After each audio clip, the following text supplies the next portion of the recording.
Bienvenue fii ci Sénégal 221 TV. dara dootu leen umpati jëm ci ay xibaar yu wóor te leer information ci wàllu politique information société dundinu askan wi ak seen nekkin mais également information jëm ci wàllu tàggat yaram Sénégal 221 TV jagleel pàcc bu yaatu jëm ci wàllu diine am na fi ay reportage ay chronique taxaw seetlu yu mucc ayib analyse ay témoignage duñu bàyyi dara dem ci gox-goxaan yi jox askan wi kaddu Sénégal 221 TV ci équipe bu xarañ professionnel traitement de l'information bi ngeen doon xaar mbokk yi lu ngeen di xaar bis ni ki tey daal taamu leen Sénégal 221 TV ngeen abonné ngeen doon membre ba faw. Bonsoir à toutes et à tous. Nous sommes ravis aujourd'hui de nous retrouver dans notre émission La Voix de l'étudiant, notre émission mise à votre disposition pour mettre en valeur la vie estudiantine. Aujourd'hui, nous avons le plaisir de recevoir une femme exceptionnelle. Elle se nomme Aïda Ba, elle est étudiante et a beaucoup à partager avec nous. Bonsoir Aïda, nuyu naa la. Bonsoir Zeyda, maa lay fay. Donc c'est un plaisir pour moi d'être là aujourd'hui parmi vous et merci beaucoup. Aïda, balaa ñuy sori, peux-tu te présenter et nous parler un peu de votre cheminement pour ceux qui vous suivent à travers la S221 TV? Bon, maa ngi nuyu internautes yi. Je me nomme Aïda Ba, je suis étudiante en Master 2 au département de linguistique et sciences du langage à l'université Cheikh Anta Diop de Dakar. Bon, man maa ngi dëkk Waalo et j'ai fait mes études primaires à Mbane, donc dans mon village natal, à Ndoumboulen. Et j'ai continué mes études à Richard Toll, donc là où j'ai obtenu mon baccalauréat en 2019. Et je suis venue à Dakar, donc et j'ai suivi les études en linguistique. Aïda, vous êtes l'ex-présidente du club de linguistique à l'UCAD. Maintenant, qu'est-ce qui vous avait poussé à vous engager dans cette structure? Bon, je suis l'ex-présidente du club linguistique et sciences du langage. Donc, je salue aussi le nouveau président, Bachirou. Donc, je vous salue de passage.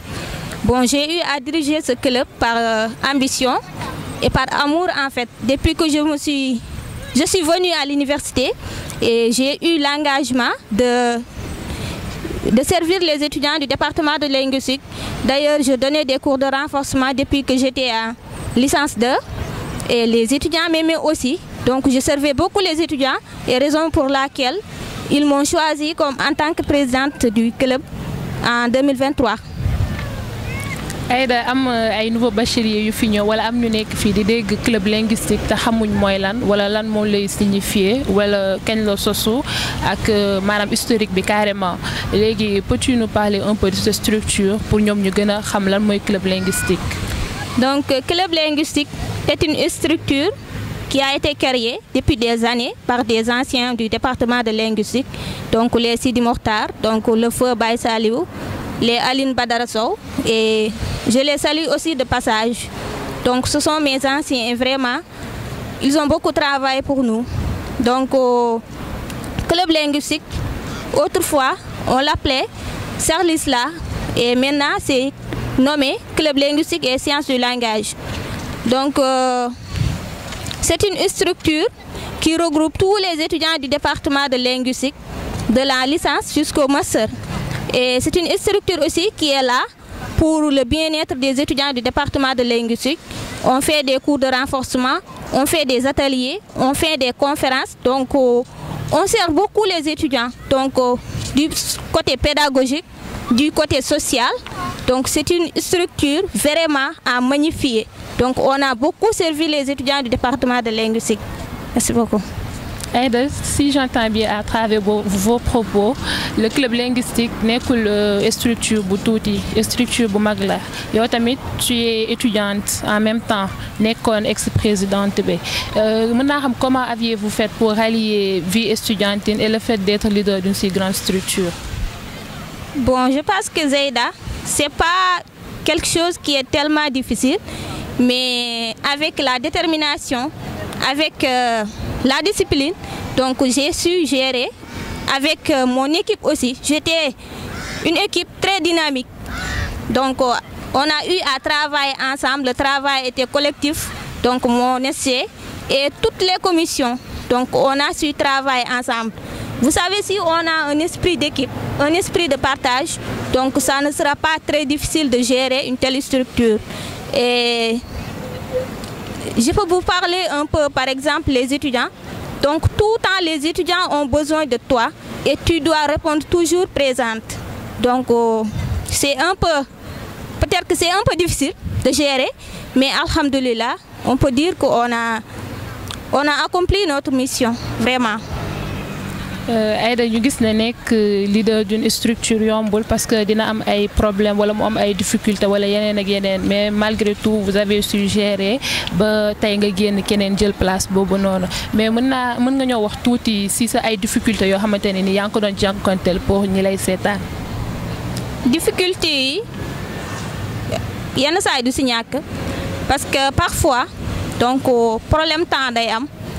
Parce que yow di nga bëgg servir étudiants yi en même temps di bëgg def say activités personnelles, donc c'est pas quelque chose qui est facile, surtout quand par exemple moi je suis étudiante au département de linguistique, en même temps je suis étudiante à l'Institut Younous Emre de Dakar et en même temps je faisais une formation à Oratorship Academy, donc c'était pas facile d'être là toujours présente et en même temps donc de faire beaucoup de choses. Donc il y avait beaucoup de difficultés sur comment gérer mon temps personnel. Donc c'était pas facile, mais alhamdoulilah daal. Mais Aïda bi nga fa nekkee ñàkkul ni am nga yoo fa def wala yoo créé ci biir structure bi wala fenn foo yóbbu structure bi. Mën naa xam quels sont les projets que vous avez menés jusqu'à la fin de votre séjour. Premièrement, on a eu à faire une journée d'intégration. Donc on a eu à accompagner les nouveaux bacheliers, mais aussi on a eu à faire des sorties comme des sorties pédagogiques, on a eu à organiser des conférences, donc on a fait pas mal de choses, vraiment.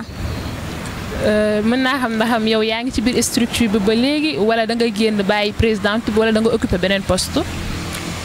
Non, pour le moment, j'ai pas pris de poste parce que j'ai pas assez de temps, mais en même temps, donc mënuma dem bàyyi leen parce que c'est une famille, c'est une structure boo xamante ni nous sommes tous une famille, bien vrai que je suis pas dans le bureau, mais ba tey maa ngi continuer di leen apporter sama soutien. Ci mënoo dem bàyyi leen boobu foofu moom laay ñëw mën naa xam ndax am nga d'autres projets à réaliser dans le futur ak structure boobu noonu ak présidente bi fa nekk. Vous n'avez pas bien compris? Non, non. Xam nga nee nga mënoo dem bàyyi leen. Ba léegi maanaam nekkoo fa maanaam occupé woo fa benn poste.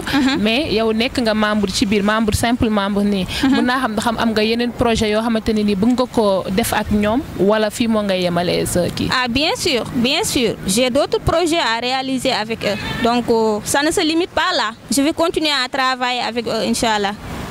Ok.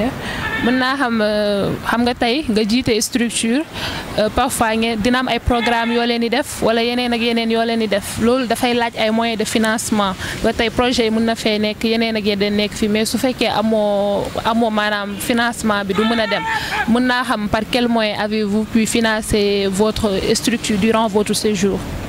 Ouais, surtout ça a été un problème, surtout quand on voulait organiser une sortie pédagogique à Gorée. Donc on a fait tout nos possibles, on avait même des parrains, mais ça restait en fait le financement. On n'avait pas beaucoup de financement. Mais avec les cartes qu'on vend, par exemple, une carte à 1000 francs pour accéder au cours de renforcement.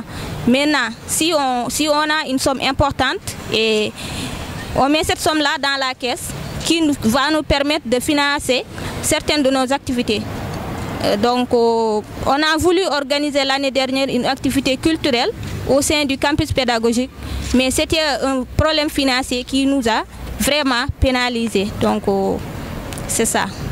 ñu gis ne tey yow yaa ngi nekk jigéen malgré tout jiite nga benn structure bii ni ba génn fa ba nekk ex-présidente bi ñu xam ne nekk jigéen ni mu méttee surtout nekk étudiante fii ni pression sociale bi ak ku nekk day jug dangaa waane dangaa def ni góor ñi naan dooma jiite parfois ñu lay jéem a indil ay problème wala yooyu noonu mais yow malgré lépp géré nga ba tey nga nekk présidente bi tey ba génn jël nga risque boobu daal tey léegi dama bëgg a xam yow ban message moo ngay lancé jigéen ñi nga xamante ne nii bëgg nañu def comme yow wala bëgg nañu nañu ji tey structure mais ragal tey wax yi ñuy wax wala tey amuñ fit bi pour mën a jug def loolu. Merci Zeyda pour la question. Bon, c'est man mi sax amoon naa problème boobu noonu au début mais avec bi mu commencé jël kii club bi donc lépp jàll en fait donc au début surtout bu fekkee jigéen nga te mosoo jiite benn structure problème yooyu da lay dal donc am na ñoo xamante ne dañ fay nekk di wax yow jigéen nga munoo jiite li munoo jiite li munoo jiite li alors que c'est faux parce que on dit toujours que derrière un grand homme il y a toujours une grande dame mais moi j'ai toujours dit que c'est faux parce que à côté d'un grand homme il doit avoir toujours une grande dame donc nous sommes des grandes dames, nous sommes des lions, nous sommes des battantes et on mérite aussi de diriger des structures comme les clubs ainsi de suite donc je pense que loolu warul nekk problème pour jigéen yi pour ñu jiite donc jigéen yi kese ñoo war a jiite nag sama mbokk jigéen yi nañu gën a engagé wu surtout ici à l'université je vois beaucoup de présidents de clubs mais pourquoi pas des présidentes en fait donc nous on est toujours major de nos promotions mais pourquoi pas diriger des clubs donc quand je suis venue à l'université j'étais major de ma promotion en licence mais pourquoi pas je méritais d'être présidente du club donc vraiment jigéen yi gën a leen yokk seen engagement c'est à nous c'est à vous donc wasalaam. Aïda ci noonu tamit ma ñëw laaj la ci problème mu logement yow nekkoon nga présidente jiite woon nga maanaam ñàkkul ne gis nga ay demandes yu bëree bëri étudiants yi da la wax ci ay affaire logement wala ñàkkul ne yow bi nga fi ñëwee maanaam amoon nga problème mu logement wala nga gis koo xamante ne nii am na problème mu logement ci loolu noonu laay ñëw nga wax ci yow sa xalaat ci problème mu logement yi noo ko gisee fii ci biir université bi. waa bu fekkee si problème logement bi man bi ma amee sama bac pour ma ñëw Dakar. donc musuma ñëw Dakar bi ma amee bac laay soog a ñëw Dakar mais heureusement j'ai su qu'on a une amicale ici amicale des élèves et étudiants ressortissants de la commune de Mbane foofu laa nekk sama première année après ma codifié ñëw loger campus social donc avant may kii club bi mais bu mu jëlee club bi tamit il y a beaucoup d'étudiants qui m'ont contacté donc nous on n'a pas de quota social en fait donc le club n'a pas de côté social te surtout côté boobu aussi dem si lancer benn message si amicale yi amicale facultaire yi nañu prioriser club bi aussi ñu jox leen ay quota parce que parfois dañu am ay problèmes yooyu noonu imaginez nga diriger tout un département il y a des étudiants qui ont ce problème qui quittent leur village pour venir ici et qui n'ont pas de logement man dama leen di mujj yërëm sax parce que man awma benn kii connaissance boo xamante ni mën naa leen loger wala mu utal leen logement donc c'était vraiment dur pour moi de voir les étudiants quitter leurs études donc j'avais pas de solution pour eux. mais Aïda jiite structure yombul de surtout structure bu mag nga nekk jigéen wax leen jiite yombul de. non vraiment yombul nag yombul. parce que mais mën naa xam malgré tout malgré problème yooyu noonu yëpp qu'est-ce qui vous a motivé à rester ba continuer ba sa séjour jeex. waaw xam nga ñun bu ñu jëlee engagement ci dara rek donc dañ koy bëgg motal chaque fois da ngay dégg ni ki jigéen la waruñu jiite góor yi di wax fii di wax fii di wax fii mais yow da ngay suivre say ambition donc on a pris l'engagement donc. mënuñu woon ñàkk continuer d'abord et les critiques là ça nous mène donc plus loin quoi. Aïda am comme tey suñu ay morom yu fi nekk di dégg club linguistique bëgg cee dugg mais ñemewuñu wala tey xamuñu club linguistique wala tey def nañ ay gëstu mais xamuñ nan la ñuy def ba accéder foofu noonu quel message souhaites-tu les envoyer pour que ñu gën a am fitu dugg ci club linguistique bi wala ñu mën ci soobu. Bon, club linguistique, accès bi c'est...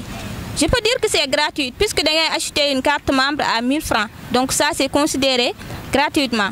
Donc je pense que l'accès est gratuit sauf que vous avez acheté une carte. Il faut acheter une carte à 1000 francs. C'est ça. Donc on est ouvert, le club est ouvert à tout. Donc tous les étudiants peuvent intégrer et assister aux ateliers que nous offrons aux étudiants. waaw kon ñoo ko déggandoo sama mbokki étudiants yi ñun ñëpp nañ daw ngeen dem xool ji club linguistique ndax suñu njëriñ mi ngi ci biir ñu gën a yokk suñu culture générale gën a yokk xam-xam bi mu ngi noonu. Aïda suñu émission fii lay yem kontaanoon naa ci dalal la di la wax merci d'avoir répondu à notre invitation di la waxaale tamit su fekkee am nga ñooy remercier wala ñoo xamante ne ni bëgg nga leen lancer benn message nga profité aussi. Bon bëgguma woon mu jeex fi nag parce que vraiment c'est un plaisir et donc maa ngi remercier ñëpp samay xarit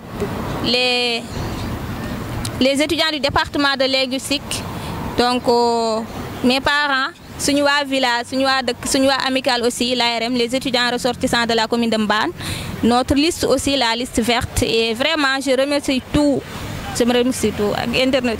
Merci kontaanoon naa ci dalal sur ce chers internautes on se donne rendez-vous ci beneen émission ak beneen invité kontaanoon ci dalal leen di leen wax bonne fin de soirée et à très bientôt.